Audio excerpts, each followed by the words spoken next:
You're listening to the Cyberwire Network, powered by N2K.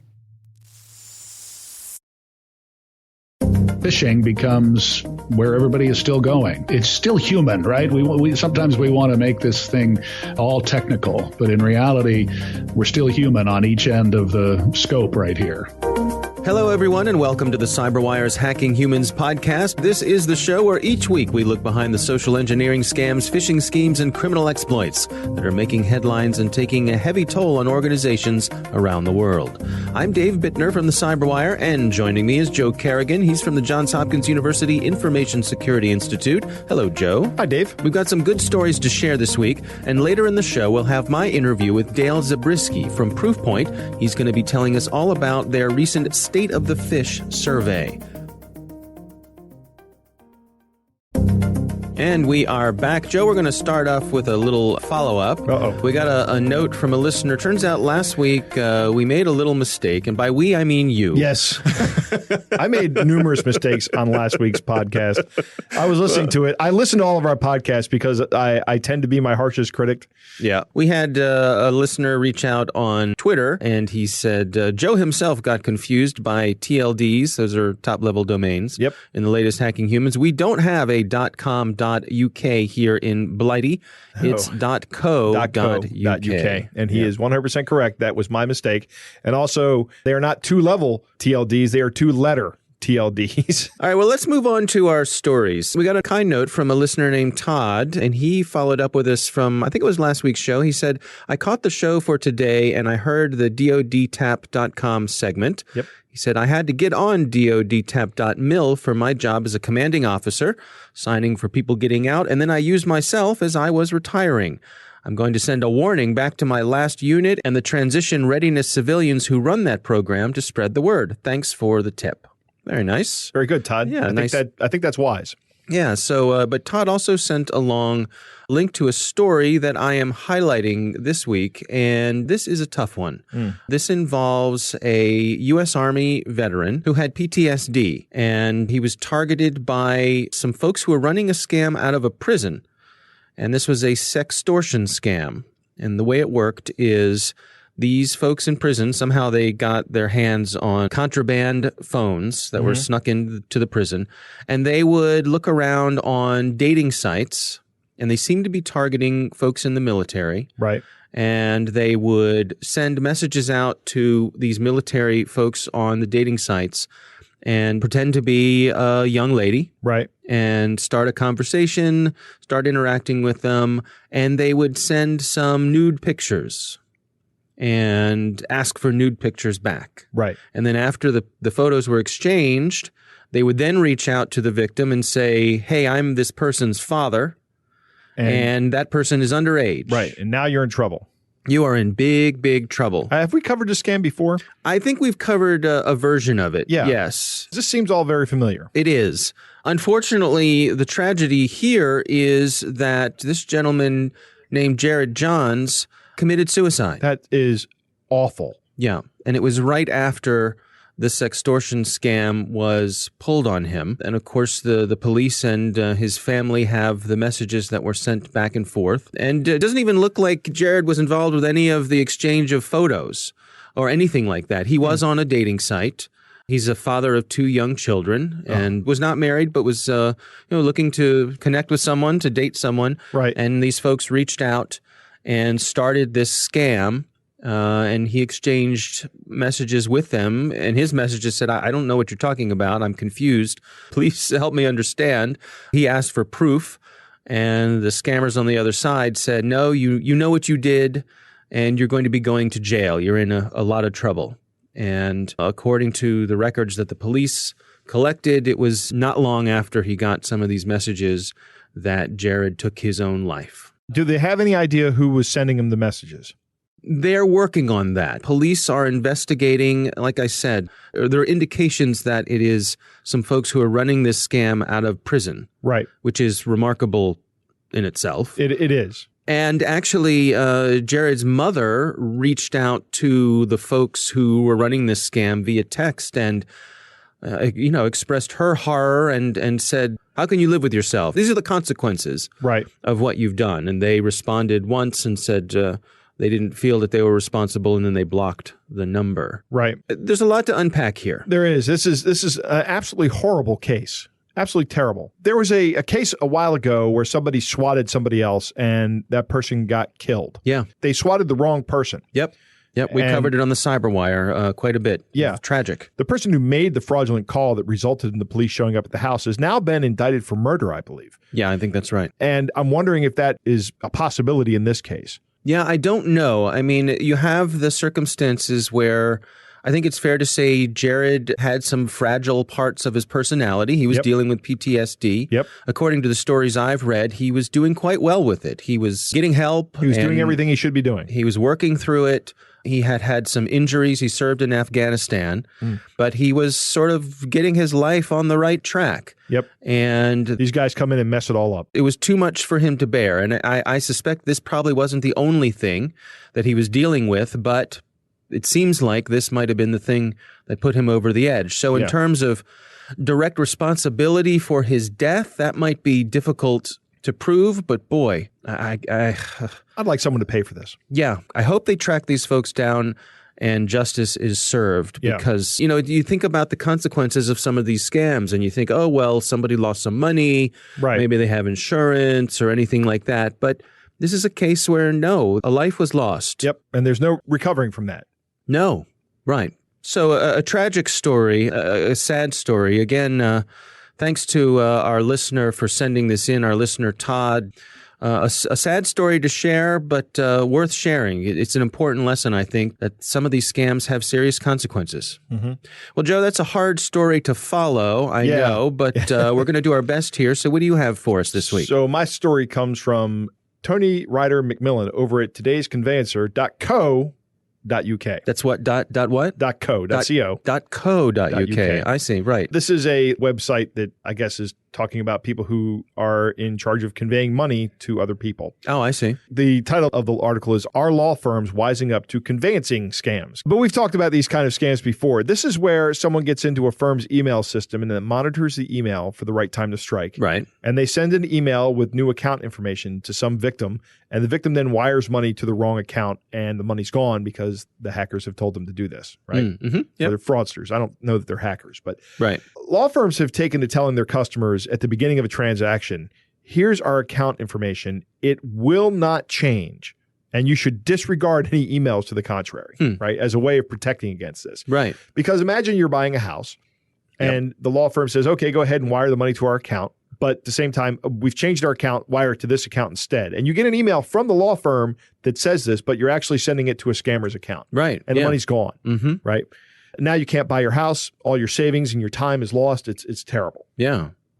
So law firms say, here's our information at the beginning of the transaction. And they also say it won't change. But there's another side of this operation, right? The client has bank information as well. And if the scammers compromise their email and monitor that email traffic, they can tell the law firm, send the payment here, right? So now this is money leaving the law firm going to a client, and the client's been compromised. So it's kind of like you can do this both one of two ways, right? We can compromise the law firm and have the client send us the money. We can compromise the client and have the law firm send us the money. Right. The Solicitors Regulation Authority, the SRA in the UK, says that losses from this are around £10 million a year. That's $13.3 million right now. Wow. Every year getting lost this way. Yeah. And here's the interesting part of this article that I hadn't ever been aware of or considered before. But do you know when these scams are most likely to occur? No, when? On Friday afternoon or Monday morning.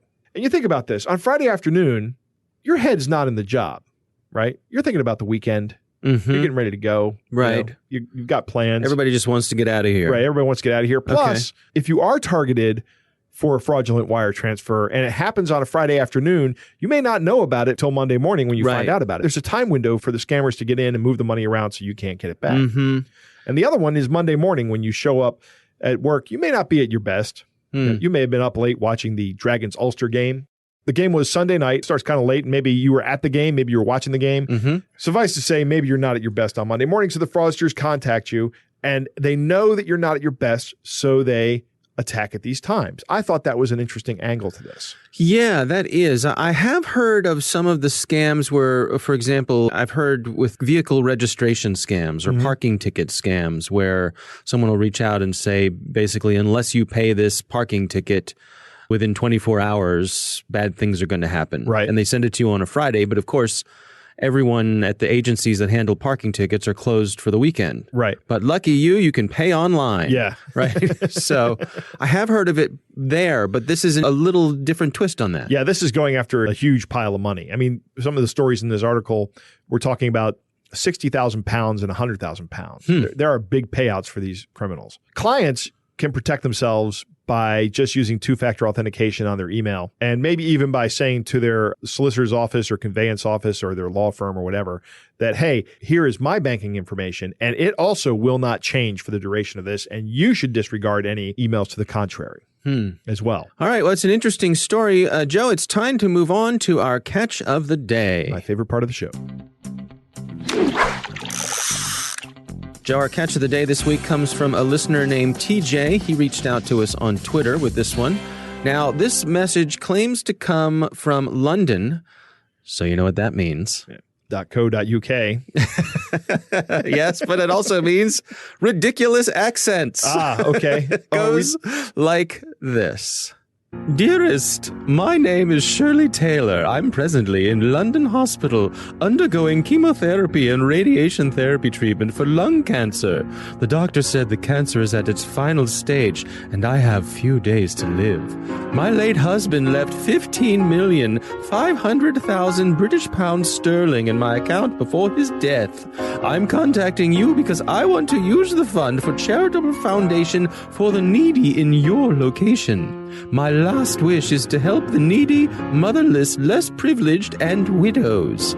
I will instruct my bank through my lawyer in writing to transfer the fund to you once I receive your reply. God bless you, Mrs. Taylor. What do you think, Joe? I think that was a great accent. That's one of your finest performances. Oh, thank you very much. Yes, I'd like to thank the Academy. Right. Go on. Yeah. Miss Taylor. I believe Miss Taylor is not actually who she claims to be. She is probably not suffering from lung cancer, and she probably does not have 15 million pounds. No, it's an interesting twist, though, that she's not trying to give the money to you. She's trying to give the money to needy people, right. And I guess sort of banking on your greed that right, once you get your dirty mitts on this money, well, yeah, you might send some to the less privileged and the widows, but right, 15 million pounds sterling sitting in your account, maybe you'll take a little commission. There is no hook in this, right? I mean, it looks like there's no hook, but what's in it for me? Why would I even respond to this? I don't understand. Well, I think to have a big pile of money sent to your bank account from across the world with someone who is soon going to be dead and not be able to claw it back. Right. So I think it's just relying on me being crooked. Exactly. Right. On your greed. It's greed. It's just greed. Yeah. Relying on your greed to take advantage of a poor dying woman.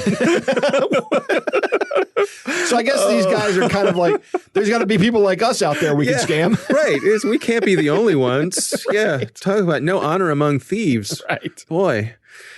All right. Well, that is our catch of the day. Coming up next, we've got my interview with Dale Zabriskie from Proofpoint. He's going to be talking about their State of the Phish survey.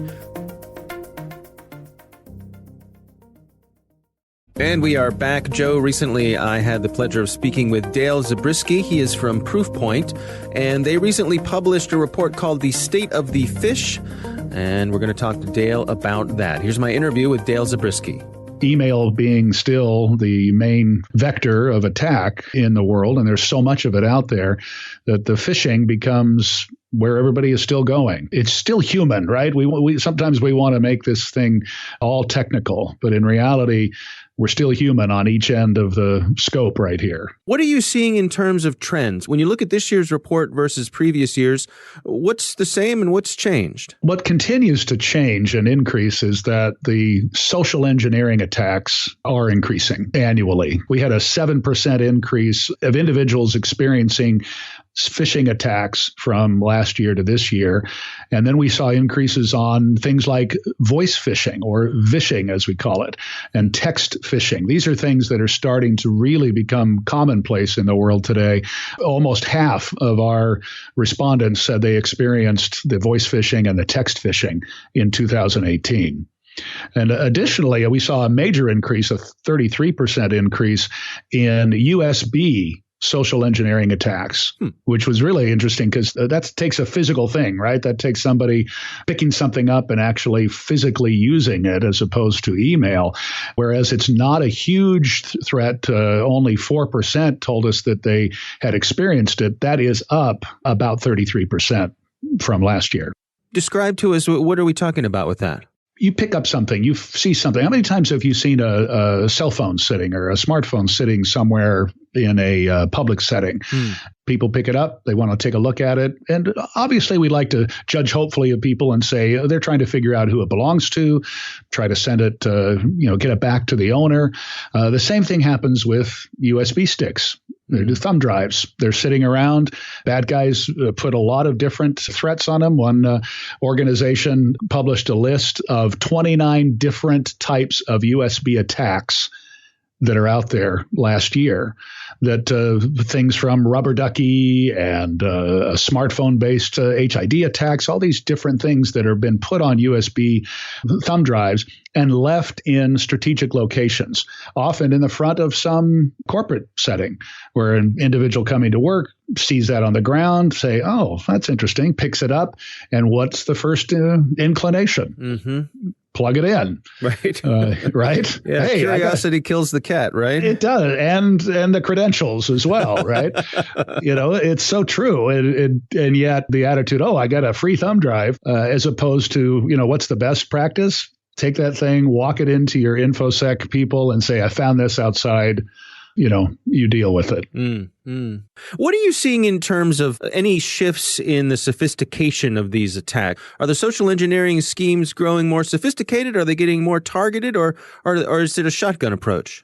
Well, it's across the board, but what we have seen over the last few years is a great deal of sophistication on a couple of fronts.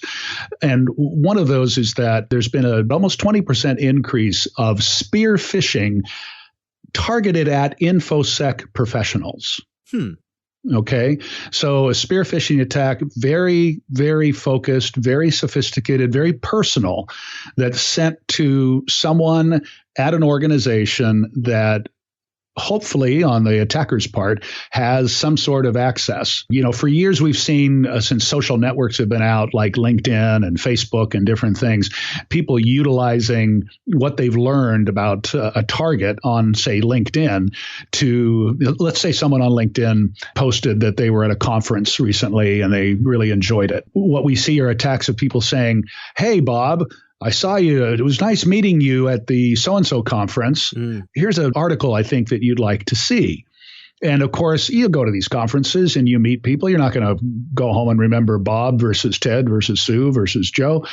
And so, yeah, I was at that conference. Oh, yeah, let me take a look at that. That's interesting. And that's where the attack gets propagated. So much more focused and sophisticated attacks. And often what we see in campaigns, as far as phishing attack campaigns, is that there are fewer of them, but they're more within each campaign. They're very, very targeted within the campaign that is being created. There's a lot of them out there, tens of millions, beyond, number of phishing attacks that are happening every year. But the sophistication and the focus of them is what we're seeing increase dramatically. They're getting very, very smart. One of the other big findings in this report is that there's been an assumption that younger workers are better at combating the threats that are out there because the millennials, or however you want to define them, are more technically savvy. They think they've been around. A lot of people have never known anything but a computer or a phone or a screen in their hand, right? They've never known anything but the digital natives. But what the data shows is the younger you go, the worse they are at understanding what is phishing, what is ransomware, what do I do about it? And that the baby boomers, if you will, or the older workers are significantly better at understanding and protecting themselves. And I find that really interesting because I think assumptions are made within organizations that are, if I may use the word, are digital immigrants that have to come across the digital Ellis Island and get stamped and processed, right? Struggle because they don't understand and they've got a computer and I can do a few things. But really, they're more aware of what's happening in the space, and they're less trusting of things that come in. I think the millennials, if you will, they're continuously partially connected, right? They're always partially connected one way or the other, and that it's just part of their lives. And so they just, oh, here's something else. Oh, that's interesting. Oh, I wonder what that says. Don't assume that the younger people get it, and target the training to understand who really needs what type of approach, but that as you have individuals, across all age groups and understanding and experience, one thing is not going to do it all for everyone.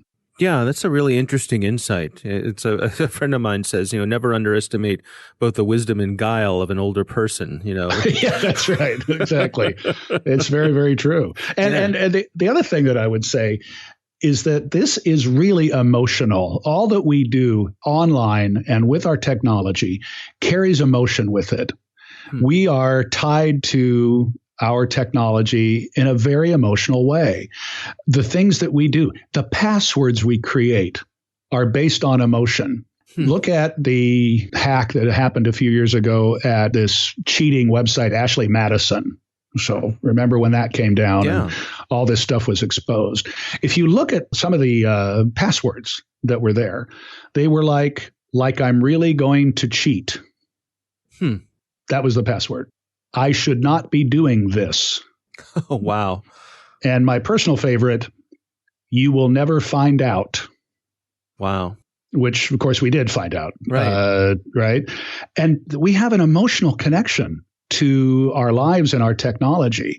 And on the other side of the fence, if you will, the IT, the InfoSec people are extremely emotional about what they're doing and how they're doing it and things that happen. And so if we start to understand and appreciate the emotion involved, that we're all approaching this from a human perspective, then we can help from a IT InfoSec person can help to understand better how the user is approaching what they're doing.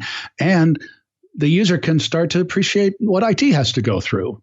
And if we can break down those barriers and not make it a sense of here's the policy and this is what you're supposed to do, and the other person saying, well, to heck with that, I want to do this, and we start to meld the minds a little bit, I think we're all going to be better off, and we'll have less issues and less breaches and a better experience across the board within the corporate space. Joe, what do you think? I think Dale has a great voice. He does, doesn't he? Yes, he does. There's something soothing about his voice. That's right. I could listen to him all day. Right. I love the name of the study, State of the Phish. I think that is hilarious. Yeah. And well done. I like his first point and his last point that kind of meld together here, that we are all human at both ends of the attack, right? They're humans on either side. That's kind of our point of this show. Yeah. And it should be part of everybody's security process. Yeah. Is understanding that. Social engineering attacks are increasing year over year. And this all comes down to the fact that we're just emotional beings, right? That's important, I think. It shouldn't be lost on anybody. It's so easy to focus on the technical. Right. We've been so focused on the technical for good reason that the bad guys have pivoted. Because we've actually gotten pretty good at focusing on the technical. Yeah. People don't make use of zero-day exploits all the time. Right. Unless they're like nation states or something. They use very old hacks. But why would I try to penetrate an organization when I can just call 10 people and wind up with a password? Right. Cheap and it works. Exactly. I liked that he was talking about USB social engineering. He said that's on the rise. There was a paper from the University of Illinois, Urbana-Champaign, University of Michigan, and Google, I think about a year or 2 years ago. And we'll put a link in the show notes here. But this social engineering attack, they found that they were 45 to 98% successful in getting people to pick up the USB sticks. Right. Or getting people to plug in the USB sticks that they picked up. And if you look at the paper, it's fascinating on what actually does work and what doesn't work. If they found out that if you have keys with an address on it and a USB stick attached, that generally people will return it. But if you put the word confidential on it, then people open it. Right? Fascinating. Yeah. Good study. Yeah. Another observation they made that's kind of interesting is that not a lot of money is being spent on email security. Yeah, relative to other things. And the other thing I wanted to touch on, he was talking about data shows that the younger you are, the worse you are at spotting phishing. And he says that younger people tend to be digitally connected all the time. Yep. I would also like to offer, and that might be true, but I'd like to offer another reason for that. And that's just that younger people haven't been abused by life as much as older folks have been. Yes. The weight of the world has not yet crushed their spirit. Exactly. Yeah. So, right. They're still looking at the world through rose-colored glasses, giving everyone the benefit of the doubt rather than the cynical, shriveled up old men that you and I have become. Right? Yes. Exactly. That's what I'm saying. Yeah, good. All right, good. This has been a really upbeat show this week, Joe. Yeah. We'll try to be happier next week. All right. Well, everyone, thanks for listening. And, of course, thanks to the Johns Hopkins University Information Security Institute for their participation. You can learn more at isi.jhu.edu.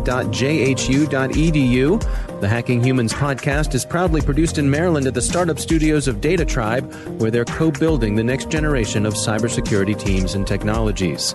Our coordinating producer is Jennifer Iben. Our editor is John Petrick. Technical editor is Chris Russell. The executive editor is Peter Kilpie. I'm Dave Bittner. And I'm Joe Kerrigan. Thanks for listening.